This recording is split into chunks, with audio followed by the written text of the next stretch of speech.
G'day everyone in Downtown Land. I'm Mike Angove. I'm one of the comms people on the Downtown Project. As part of our newsletter, our weekly newsletter, we're trying to give people something a little bit different while we're all sort of suffering from the lockdown blues. Something that can help us pass the time, make the best of what we're doing, and looking for ways to be innovative as we look for things that we're doing when we're stuck at home inside lockdown, particularly now that the weather's turned a little bit bleak today.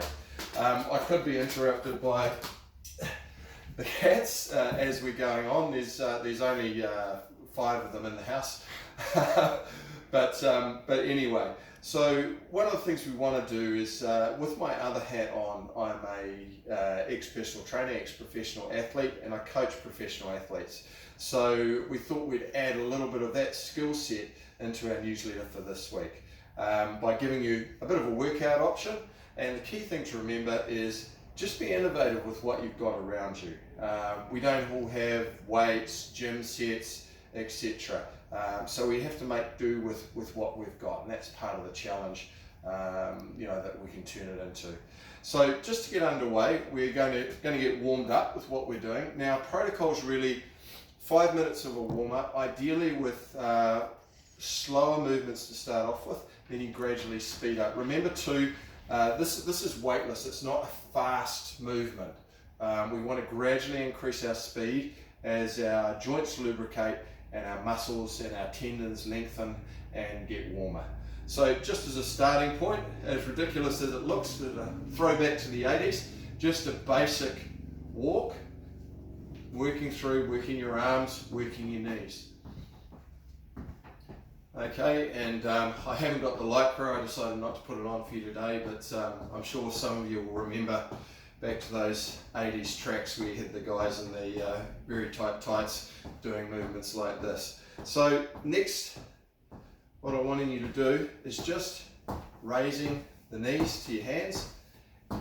Now, just a qualification on this, if you have an existing injury, a back injury, a wrist injury, knee injuries, do whatever your doctor or your physio has advised in terms of your warming up. You may have specific stretches you need to do. Okay, so from there, and I suggest you do those for around about a minute, and from there I just want you to go into a squat. Now if you look side on, I'm only going to 90 degrees. I'm quite happy, particularly if you're a little bit older, just to come down to even 125 degrees, okay? But don't go beyond 90 degrees. From here, we engage the core, squat down, and we can add in a thrust up, which makes it a compound movement. Now, if you're anything like me, you'll be slowly starting to warm up. You'll notice your lungs, you'll be a little bit more breathless. It's quite hard to do this while you're talking. And that's an indication when you're starting to feel that warmth that your body is getting ready for more intense exercise. All right, this is something to do for our arms. I like to do this. A lot of Olympic swimmers have done it. Also, it's part of Chinese Tai Chi. So we're just going to rotate, eyes forward, arms nice and relaxed, Mr. Miyagi style around the body. And you'll notice if you ever watch Olympic athletes, swimmers in particular, they often do this. This is called a dynamic stretch, just to start to loosen up through the shoulders. From here, a little squat, and we cross across our arms. One hand crossing under, touch the lat, the other one on the tricep. And finally from there, one directly behind and one across. My long-suffering partner who's actually filming this, she's seen this a million times before, so I'm getting the googly eye looks that get over with this already. Okay. So that's just a little indication of what you can do. But most of you will have been to the gym, you would have done something before. As long as you remember your protocols, 5 minutes, maybe get a light sweat on, a little bit of breath up, move slowly to start off with, and then once you're warm, you can increase the speed. So what we're going to do now is we're going to do a weighted workout. Now, I know a lot of you won't have equipment like this, which is a plate. This is a 5 kilo plate. But a good substitute is a bucket, and I've got that here, and all of these have different weight categories on them. These are about 825 grams, and these are about 400. So you can do the math yourself, depending on what works for you. If you don't have a bucket, this can be quite handy, and we reach into here. If you guys have all done your panic buying for the zombie apocalypse, this here is 1 kilo, and this here 500 grams. So I'm sure you guys can work it out for yourself. So anyway, I'll pop that in here. In this case, I'm going to stack it up a little for what we need.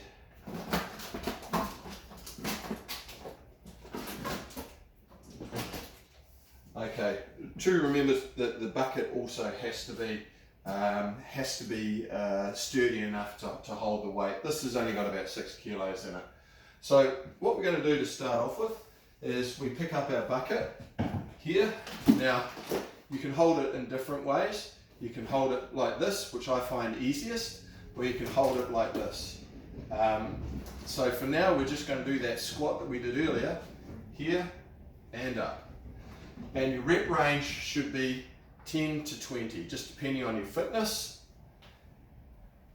and just your ability to keep working.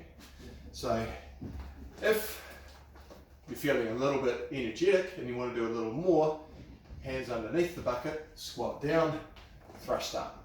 Squat down, thrust up. Notice I'm keeping my elbows in, my core is tight, my belly button pulled in, elbows in, and I thrust up. Squat down, my arms start moving as I thrust up through momentum. Okay, so that's our first exercise. It's basically just a squat with a thrust and a press. Now, our next exercise is the classic that most people don't enjoy, which is a press up. Now, with your press up, and I'm going to do this side on, if you're going to do women's press ups, that's fine. You can keep that on your knees here. Make sure that your core is locked. You're dropping down. Ideally, if you're doing an army press up, chin or nose touches the ground. But work within the range of your own joints. If you are doing a full press up here, make sure, again, your core is locked, your back is straight, and all the way down and up. I suggest 10 to 20 relative to your own level of fitness. Now, I haven't said that earlier, but 2 sets of each of these. Again, depending on your fitness, you can do 1 set, but ideally 2. Okay. Now, our next option, now this is for someone who's a little bit fitter, is a basic burpee. And again, you drop down, boom, squat back up. You can just stand up, and you can do this slowly like this. Or, if my roof was high enough, take the squat down and jump up. Again, depending on your level of fitness. Again, 10 to 20 of those. All right, so our next exercise is what I call a bent row. So if I'm side on, I squat down with my knees, my back comes out and it's hinged, just like this. And I pull it up to my chest and down, up to my chest and down. Now, you can do this single armed, one leg forward, like so. And I like to use the other arm as a counterbalance. Notice my arm comes straight back, my core is locked, nice and straight as I'm giving those groceries a good rip up and down. Okay, if you're going to do alternating arms, I suggest between 5 and 10 on your alternated arms. All right. Now, our next exercise to get the cardio and heart rate up again is just a basic punch out. I can't do anything without adding in at least something with punching, which running on the spot here and you're punching out like so. Ideally, straight up, your arms will get tired, but do this for 30 or 60 seconds. Okay, and as you go on, it'll get more and more fatiguing for you. And as you can see, even just this, I've developed a bit of a sweat already. Okay, now, next exercise, again, you need to take the weights out as it suits your own strength level, as a basic lunge. Okay, now for the lunge, feet start off together at shoulder width. I put my leg out here, making sure my ankle is in front of my knee, and I bend my rear knee first and I squat down. I like to bring the bucket here, I push up and step back.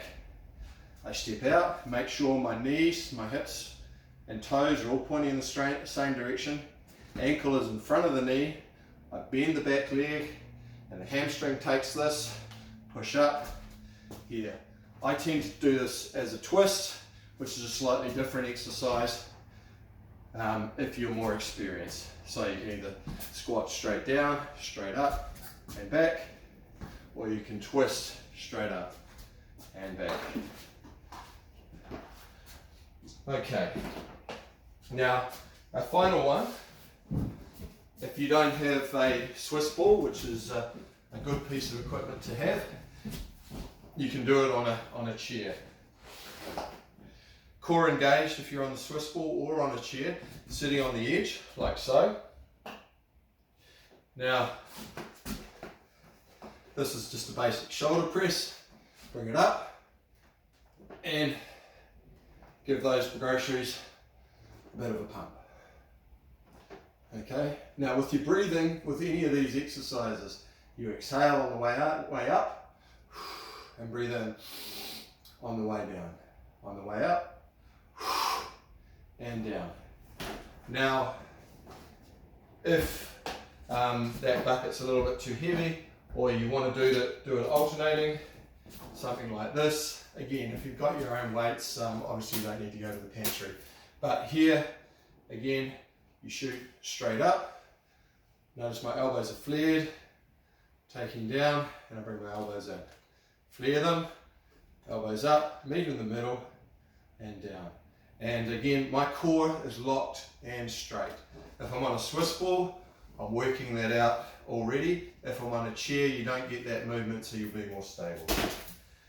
Okay, so just to recap, ideally 2 sets of 10 to 20 repetitions. Apart from, where are we? The punch out, which is 60 seconds. See how you feel at the end of that first set, running straight through, and you can go back through and do a second set. What I've done there is mainly compound exercises, and I've alternated between arms and legs. So that's the end of the workout. We will just close on in now on the little workout board at the back, so you can see what's going on, and we're all done.